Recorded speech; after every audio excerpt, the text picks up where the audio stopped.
หลายแล้วเท่านี้เนาะก็ได้สอบเมล1มาแล้วฝึกแอปโหเฮานะฝึกแอปโหเฮาก็เลยฝึกสังสิคุมเมลนะ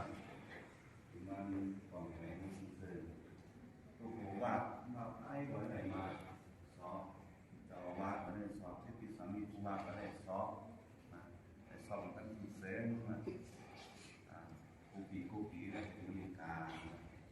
ให้บทสอบไปหลายให้สอบสั่งไปแล้วมีใครสอบถึงใหม่แน่นะถ้าใครมาสอบวันนี้อาจารย์มาสอบมาจะใครสอบมังกรานมันการหรอกไหลโยคันนี้นึงสอบตังเดียวสอบมหาสมัยสอบธรรมจักรสอบใจตังเจ็ดสอบอเนกาจักรีมันก็ที่มีมานะ